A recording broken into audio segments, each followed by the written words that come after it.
Introducing Meta Ray-Ban Display, the world's most advanced AI glasses. With a full color display built into the lens of the glasses, it's there when you need it and gone when you don't.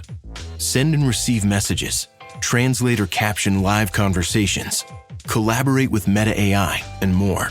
Be one of the first to try Meta Ray-Ban Display.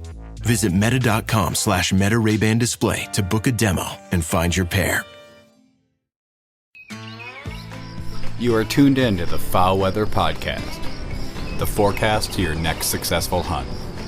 Coming to you from the home office, Jack's Reef, New York.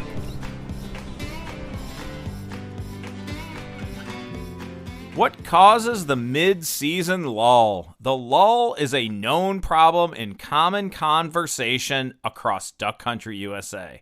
The lull in duck action is different from place to place. Largely, it is different from north to south. But what causes the differences in that season lull? But how do you have a successful hunt during that lull? That and a teaser from the Merg Squad. The Merg Squad is back, what we are calling Merg Squad 3.0, plus our exclusive duck migration forecast, all today on the FowlWeather Podcast.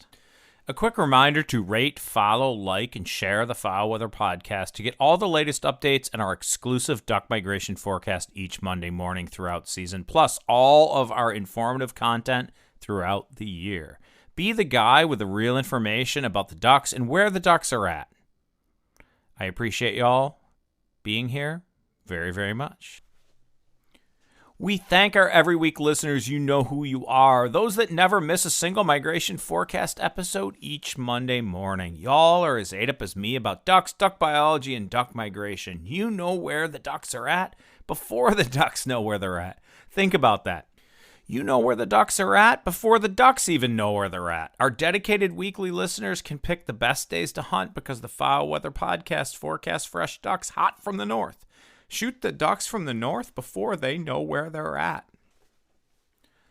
I'm your host, Dr. Mike, coming to you from the home office in Jack's Reef. Another great Thanksgiving in the books, and now a snow-covered landscape to boot. To boot is a Canadian term, by the way, if anybody's not aware. To boot. Snow-covered landscape to boot. We had some wicked lake effect event on last Friday that lasted into Saturday morning. We put up a quick video of the front field at the farm here on Facebook if you want to see what lake effect and 20-mile-per-hour winds look like in Jack's Reef country. The bird feeders are now stocked with the extra goodies. We always have the normal sunflower seeds, but now we also have peanuts and other snacks of kind of fruit and special seeds for the woodpeckers, blue jays, nuthatches, and so on. We're bird nerds here at the farm, so some oats under the garden bench for the rabbits at night, and fresh deer fat from our harvest is pressed into the suet feeders for the chickadees and woodpeckers. They're already digging away at it to sustain their fat for the winter and survive. The geese over the farm are becoming more constant as this cold and snow sets in, and soon enough we will be into the silence of winter in the North Country. Folks, we are in for a long winter in Jack's Reef. Man, indeed. From a climatological standpoint, we are at a fork in the road between a sudden stratospheric warming event, or SSW, or a stretched polar vortex. Let's just ignore the technical differences between these, but an SSW would give us a good month of cold in the mid-continent over to the Atlantic, so the central Mississippi and Atlantic flyways. But a stretched polar vortex scenario would give us about a 10 to 14 day back and forth between cold and warm that could last all winter. Right now, the FowlWeather team is leaning on an SSW that would make December much colder and snowier than normal, and then January would be a warm-up. This is consistent with our kind of long-term forecasts that we just gave. But that January warm-up would only to be followed by February and March cold and snow, especially in the prairie provinces and states. The Pacific has been the gem for early migration throughout this year, but that cold is now moving eastward, and December looks pretty darn warm for our West Coast duck country friends. Anyhow, the wood is stocked into 2 sheds. We put up 16 face cord. That's what those 2 sheds hold. And wood is going into the stove daily. We got snow cover on the ground, and it isn't going away here in Jack's Reef Country. We are also getting into the warm wood part of the wood sheds now, the mulberry, the hickory, the hard maple, that helps hold coals overnight. A shot of poplar starts the stove each morning. And just like the decoys that you put out that go from woodies, green-winged teal, and widgeon, then into the mallards and gadwall, and maybe a big water hunt with bluebills, redheads, and cans. Just like the early ducks to the later hardy ducks, our firewood is sorted and stacked for BTUs. From the wimpy wood for early fall to the hardy all-night coals wood for the depth of winter. The season is changing, my friends, across duck country, and it is changing faster this year than in the past few years. Forbes Biological Station just said that they just got their mallards, but they are worried about a quick freeze thereafter. We are too. Our early ducks have left. Our mallards and black ducks just showed up, but almost as soon as they got here, we got hit with a wall of Arctic air. We have been lucky the past few years to live in the freeze then thaw zone with big ducks hanging on with us well into December in our marshes. Man, we banged away on them hard last year. But this year for the central Mississippi and Atlantic flyways, we certainly see a marsh freeze out well ahead of recent schedule. Our big water hunters are happy though. Word has it that canvasbacks have already peaked on Lake St. Clair well ahead of schedule. We expect to see them in Jack's Reef Country this coming December and into early January, well ahead and in greater abundance than previously. But this year is not typical, and we often have a mid-season lull that frustrates us all. Everyone across duck country knows it. The shooting is fast and furious, and then it comes to a screeching halt before rebooting later in season. Today, we dissect what makes a mid-season lull so frustrating. But we want to give you a teaser of the Kitchen Conversation episode coming out soon. This will be Merg Squad 3.0. Episode 21, The Merg Squad Abides, was the debut of Bard and Frack and their adventures. It also involved, by the way, wiping your ass with a seagull wing out on the East Coast. So, might want to check out episode 21, The Merg Squad Abides, the debut of Bard and Frack and their adventures. Episode 63, Revenge of the Merg Squad, continued the tradition. And Merg Squad 3.0 now includes Jack, our friend Jack, with Bard and Frack. All in Bard's barn with a good bottle of bourbon, grilled duck, goose sausage, and stories to boot.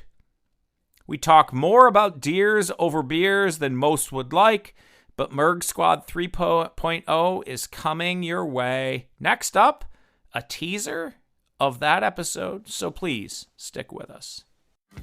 The Farmland Group is your one-stop shop for real estate brokerage, consulting, management, lending, and appraisal across Arkansas, Mississippi, Missouri, Louisiana, Georgia, Tennessee, and growing. Contact them today at farmlg.com. Hey, I'm telling you, do not hesitate because these folks are busy buying, selling, and providing consulting and management strategies that build value into your portfolio on your land. So get in the queue today. Get on their radar. Get on their books. Man, y'all won't be disappointed. Contact the Farmland Group today at farmlg.com. That's farmlg.com. I think for sure. But the decoying and calling pre-rut and even during the rut, for people who are not as patient in the deer woods, can certainly pass the time, and it makes you feel proactive. I would go with spice it up. And here's what I want to hear, though. You and your brother you sent me some videos of this thing. The ugliest deer decoy out. And I think used a pizza wrapper for its tail for some reason. Yes. So you want to detail that shit for everybody? I don't give away all my secrets. This was an old, 30-year-old decoy that my dad had. I have no idea why. He had tried it a time or two, never had any luck with it. And I, being a shitty deer hunter, was like, whatever, I'll take it out. Put it out, and I wanted some movement, and the only thing we had with us was, a a paper towel that had a bunch of pizza stains on it from lunch. So we just rubber banded that to the tail. So the tail, because it didn't have a tail, or you No, wanted I wanted some movement. some so I'm like, yeah. movement. In the And wind. we just thought it'd be funnier, like if it actually Absolutely. worked, we're like, Yeah. you know, how big of woodchucks can we be? So we're always looking for the elevate the woodchuck factor. Well, and it that's- worked, and we that's brought we awesome. called in a nice So what did you kill? I killed a decent buck with the bow and a decent one with the gun. So I'm done. Already? Yeah. Nice. Excellent. Nice. Not both decoyed though. No, not Just the the- one with the gun. just the The one with the the one with bow. the gun was just still hunting. I do not recommend decoy hunting with a gun. Oh yeah, no. Unless you are on private. private ton of property private, that you know Oh, 'cause nobody else someone can can get get to. That's Yeah. fair. That's Yeah. a good message to people Yeah. on here for Yeah, sure. even last night when I went to help look for my wife's deer, she shot at like 4:30ish, and by the time I got there it was like 5:30. So it was well after dark. I still wore a blaze orange vest Yeah. and a Absolutely. blazer hat. And I got out and he's wearing a like reflective vest, and I'm like, Frack and I, safety first. Yes. Yep. So, after you told me that, I was like looking at my full body target. I'm like, I gotta do this too. So, I can't leave this like 10-point rack that's on it. Yeah. So I go in the barn, and I find like this old little scrubby 6-point from like, I don't know, it was like 2013, I think. It was like one of the first years we shot. I think it was one I shot, actually, one of my first bow deer on the farm. And it was already drilled to the, like I got all the racks just drilled to the barn, other than I got one mounted in the house and a couple of them European mounted, but most of them are just reasonable. I'm not like really a trophy person anyway. So I drill this thing off the barn wall, and I drill it to this deer's head, and I'm like, ah, shit, there's a zip-tied deer tag still on it from 2013. I'm like, wow, I got to out-hobo Yeah. frack, so I'm just leaving it on there. So the first day I go and put it out, and this is Sarah's, we call it the oak stand. There's like a little white oak that sits right in front of it that we have to trim every single year to shoot through it, but it's a nice stand. We've killed a lot of deer out of it. And right first thing in the morning, here comes this little 6-point buck, and I grunt at him. There's a little cross trail we've mowed up towards the neighbors that the deer always come down, and he's coming right at it. Comes up, takes a moment, takes another step, gets right behind it, maybe 10 yards behind the decoy, and it's just what you said. Like, I'm in a tree stand. Like, I could have shot this deer 6, 7 times, 13 times over, and he starts, like, puts his head down, makes a scrape, and then he takes 2 steps towards it, and the wind picks up, and that tag freaking blows in the breeze. And he's like, whoa, gone. And I'm like dying laugh. I got it on video. And it's like, this fucking deer is like, holy shit, he's already tagged. I'm out of here. How many days have you had empty skies over the duck blind?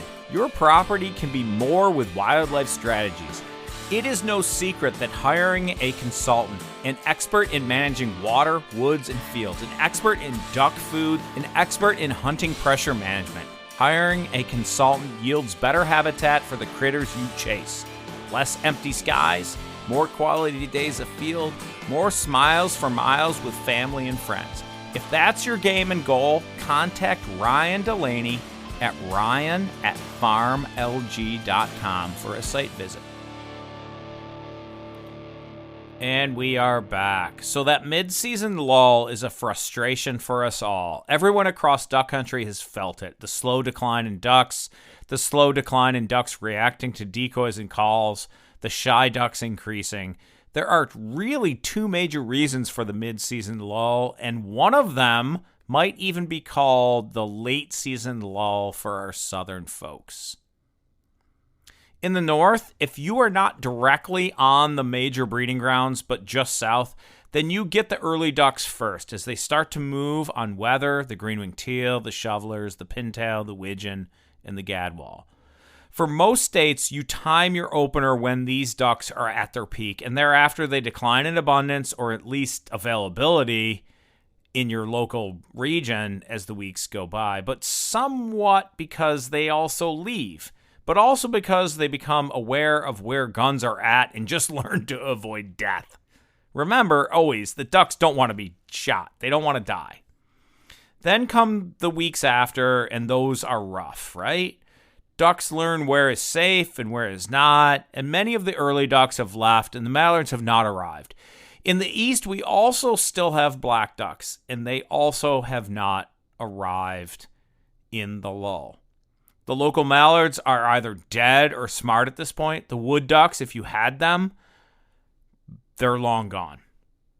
That is the northern lull. It is real, and it is tough to fill a bag. Of course, local weather makes them move, and sometimes it comes together, but mostly during the lull, ducks don't live where guns are at regularly. The naive or hungry have died, but most have either left for the warm of the south or find refuge away from you. The season, man, we've been there. The season drags on. Finding ways to kill birds in the lull is difficult, and why many northern states have just put their split during that time between the early ducks and the big ducks. From my experience, the lull in the north requires a different strategy. It's hunt less, but if you hunt public marsh, that is unlikely to happen because the tragedy of the commons sets in, and someone is going to hunt the marsh that you hunt anyway. But if you own private land in the lull, hunt it less. Go from 3 days a week to 1 or maybe 2 on a good local weather day that will push them. Or, maybe high winds and broken skies with a dip in temperature. That seems to get them moving. So go after them then. But always have a reserve location in mind, too, that you only hunt maybe 1 or 2 times per year. The lull is usually 3 to 4 weeks in the north, and a few good hunts in places you just saved, well, that could save your season. It could make you feel good about your season. On public, also do what other people are not. Walk the extra mile to get to the ducks. Young legs out there, you got this. But then you've all experienced it in the north. The weather changes and the big ducks finally arrive. The second shift shows up for work, and the mallards, black ducks, and divers get the action back in gear. But there is certainly a lull that must just be because the early ducks left and the big ducks have not yet shown up. And in there is little to do, but find other outlets. At the farm, we spend this time chasing running bucks because the lull typically falls during this time anyway for us. We also spend that time already starting to plan for the next season, looking for food plot seed and doing the food plot work that will help us next year. And it's all good office time planning for the next season because that's always important to get your best foot forward. But the North Country lull is quickly forgotten when the mallards are hanging over the blind and the guns are banging away again. Every leap in American history has needed breakthrough energy. Ignition, liftoff.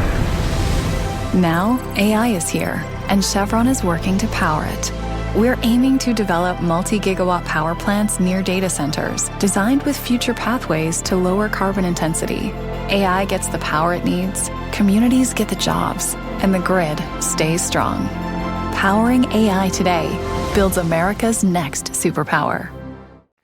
On to the south, because it gets a bit different. Increasingly, northern and mid-latitude states have moved seasons into January, so some of this kind of applies as well, but likely not as much for our southern friends. We first have to look at the adaptive pattern of feeding and fattening in ducks. I'm getting into science here, folks, so hang on, all right? We first have to look at the adaptive patterns of feeding and fattening in ducks. And I'm going to say this. Please listen closely because it also makes a difference in the interpretation of migration patterns from December into January, which has been a point of contention among a lot of folks lately. A bunch of this is going to seem counterintuitive, or said another way, doesn't really make sense. The pattern in fattening or lipid storage that we see in ducks is to show up relatively low in lipids to wintering areas, then build up fat until just after the shortest days of the year, around the new year, and then ducks lose fat throughout the rest of winter until they go into hyperphagia, just before they migrate back north. To be clear, hyperphagia is what you just did at Thanksgiving dinner. Eating more than you need to, the extra carbs are stored as fat.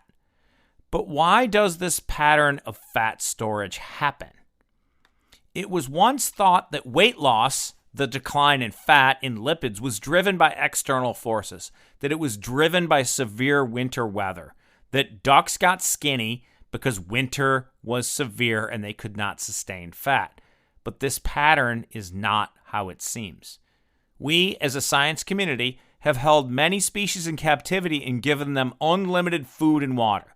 We have done this for mallards, canvasbacks, Canada geese, and others, and even in the presence of unlimited food, they lose weight during winter. Why the heck is that? Well, let's start at the beginning. As ducks arrive on wintering areas, they have burnt a lot of fat migrating and are relatively skinny. They also don't migrate, think about this, they also don't migrate with maximum fat all the time either, because carrying too much fat doesn't make sense. There is obviously an optimal fat load that gets you to your next destination as fuel, but does not overly burden you in flight from being too fat. Being too fat means you burn too many calories and don't do well at the optimal level. So ducks arrive on wintering areas, don't really have a lot of leftover reserves, because I think that would just be like filling a Boeing 747 with a maximum capacity of fuel of 57,000 gallons when it only takes 37,000 gallons to make the scheduled 10-hour flight. Millions of years of evolution have fine-tuned our ducks to make efficient decisions about threshold levels of fat to carry to make the next jump. They're like Boeing 747 engineers, but probably a little better at it than Boeing is. Ooh, whoops.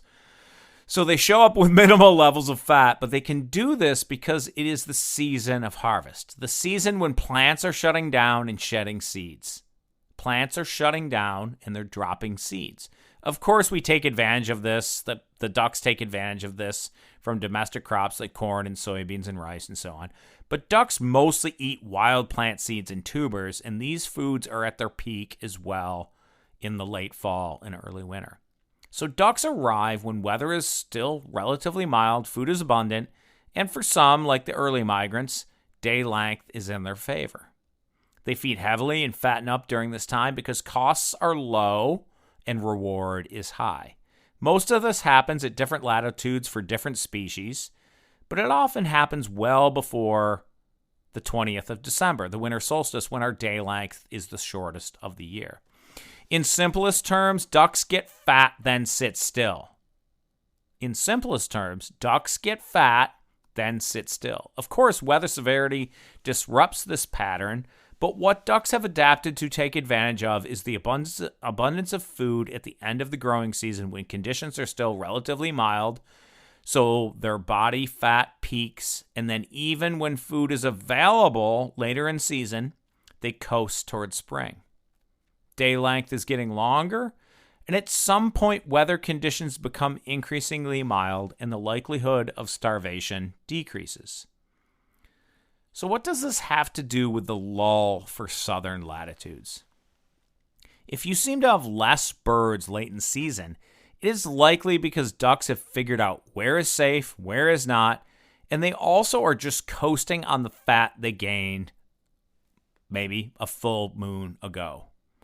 They don't have to move. So the decline in hunting success in January is not because ducks don't still migrate or move locally, but mostly because a fat and happy duck doesn't have to subject itself to guns. Whew. How to combat this, you ask? You can probably put a ton of pressure on newly arriving ducks and have success. But you then must realize that you should really back off when getting into January. The problem here is that about the time that ducks are probably starting to coast, you have off for the holidays, and pressure likely actually gets even worse. This just forces ducks into corners of safer and safer places even before they start to coast, and they will continue to do this while pressured. However, think about this. When pressure and food become increasingly unpredictable from a proximate or kind of a local standpoint, it starts to make sense for these ducks to actually stay fat because the likelihood of getting to food easily, again, declines greatly. So this really changes the landscape. When food is unpredictable, ducks store fat. Pressure makes food less predictable, and it increases the perceived risk by the ducks. All reasons to actually store fat from a proximate cue. So the ultimate cue, the evolutionary cue, is to get fat and sit still. But if you increasingly get pressured and your food is increasingly unpredictable and you're more stressed, you start to store fat. Heck, when you are stressed, what happens to your body as a human? You store fat. Stressed ducks react behaviorally to store fat when stress goes up and feeding opportunities are unpredictable. These ducks, these late season ducks very often are basically stress eating. So there are some studies of mallards in the Mississippi Alluvial Valley, and they've shown that they are fatter than they were decades ago. Does this mean there's more food? I don't think so. I think it probably means they're more stressed and they feel like they have to store fat to sustain themselves because the disturbance on the landscape has made food less predictable. My comment always is hunt ducks in December when they're showing up, November, December when they're showing up, and then ease back as we go later on. Doesn't mean we have to close a season in January. It just means we do it differently. The long and short of this, give them heck when they show up, and then hunt into January, but increasingly meter your pressure. Give them some space. Front load the season, then increasingly give ducks space. So the lull is real, but it is different from north to south. And it's all based on the biology of the duck. Meet the computer you can talk to. With Copilot on Windows, working, creating, and collaborating is as easy as talking. Got writer's block? Share your screen with Copilot Vision to help spark inspiration, and use Copilot Voice to have a conversation and brainstorm ideas. Or maybe you need some tech help. With Copilot Vision, Copilot sees what you see. Let Copilot talk you through step-by-step guidance so you can master new apps, games, and skills faster. Try now at windows.com/Copilot. 'Tis the season for all your holiday favorites, like A Very Jonas Christmas Movie and Home Alone on Disney+. Should I burn down the joint? I don't think so. Then Hulu has National Lampoon's Christmas Vacation. We're all in for a very big Christmas treat. All of these and more streaming this holiday season. And right now, save big with our special Black Friday offer. Bundle Disney Plus and Hulu for just $4.99 a month for 1 year. Savings compared to current regular monthly price. Ends 12/1. Offer for ad-supported Disney Plus Hulu bundle only. Then $12.99 a month or then current regular monthly price. 18 plus terms apply. All right into the duck migration forecast this week because it is a good one. In all my years of producing these forecasts, some of you were with me from the beginning. In all my years of these forecasts, man, some of you were with me from the beginning, before the FowlWeather Podcast even became a thing. And in all those years of producing these migration forecasts, I've never seen a hard-hitting and continuous cold so early. Last week, we predicted that mallard abundance should be peaking in Iowa and Missouri, kind of like mid this week, with a good chance that like peak would be more towards Missouri. Well, Nottoway Valley, Grand Pass, and Otter Slough waterfall conservation areas in Missouri, the duck harvest jumped 92%, 164%, and 72%. Respectively, between last Tuesday and Wednesday. Right on schedule, as predicted. And those are those northern, central, and southern areas in Missouri. So everybody got ducks last week in Missouri, and probably about that equivalent latitude. This week, for the forecast, let's start with the west, because I think this is going to start out being an ongoing trend into December for the Pacific Flyway. A few additional mallards move into Oregon, Washington State, but for the most part, migration really stalls this week. Some movement in California, Nevada, and southern Oregon is likely on Wednesday, kind of based on favorable winds, and that will be kind of leftover early ducks from the north coming their way, right? The leftover early ducks from the north are going to move in there. But specifically, pintails and gadwall are going to move kind of midweekish, plus a scattering of mallards. But mostly a stalled migration for the west compared to the fast and furious that it's been so far. So I'd say give them a break. Of course, some ducks also are going to be jumping the Continental Divide. That's possible in the coming week, from the mid-continent. And that's where the real news is at, right? Where the cold east of the Rockies is where the news is at. The Central and Mississippi flyways are seeing an ongoing freeze. And if you can go right now, all early this week, take advantage of mallards moving. We expect mallards to peak at about the latitude of Memphis. You heard me. Maybe a bit farther north, but mallards should be peaking near the latitude of Memphis this week. That holds true across the Central Flyway as well, with similar results in Kansas, but likely a few days later. Where Memphis latitude in the Mississippi Flyway is peaking right now as you listen on Monday, back to the west in the Central Flyway, maybe midweek into Thursday, but all around mallards on the move. The same goes for the east in the Atlantic Flyway, with mallards leaving the Great Lakes region in a hurry and heading south. The latitude of Washington, D.C. should be seeing peak mallard numbers. I can't believe I'm saying this, but this is what is happening right now. These ducks are on the move, folks. We are going to put up a graph comparing some of these locales compared to the past few years just to show how different this is than prior years. If you have an open season in the Central Mississippi and Atlantic flyways, I would be hunting right now. If you are north of Missouri and have open water still, I'd go until it freezes out. By late this week, you will likely have hard water on all shallow marshes if you don't already. By the weekend, you should be on the big water for mallards, black ducks, diving ducks, and geese. It is on like Donkey Kong, my friends. Lower down the flyway for everyone other than the Pacific Flyway. Sorry, Pacific Flyway was the gem early on, and now it's kind of a wasteland for the most part, a little bit of movement, but just local movements for the Pacific Flyway. Lower down the flyways, you should be seeing a deep south push of green-winged teal, widgeon, and shoveler. Midweek movements of pintails is predicted out of North Carolina into South Carolina and Georgia, but it will be kind of subtle, not tons of birds, but a movement nonetheless. Early in the week, pintails will move into the MAV from the Memphis latitude, and then again into the Memphis latitude later in the week from Missouri and the Illinois latitudes. So, goodness, too many good news stories here to tell, but the pintail movement all week, just different places, different times.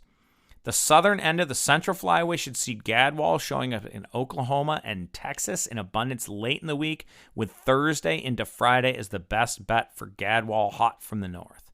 Staying in the Central Flyway, we should see the same effect on gadwall leaving Colorado for places farther south late in the week. I'm going to leave it there. If you have an open season east of the Rockies, I'd take this week off and hunt ducks, period. They will be on the move into the mid-latitudes for mallards and farther south for the rest of the dabbling ducks. The diving ducks are pushing in, and the big ducks are concentrating on big water in the northern latitudes. Have at 'em, my friends across duck country. Life is short, and so is duck season. Thanks for listening, and as always, may your skies be filled and shoot straight, my friends.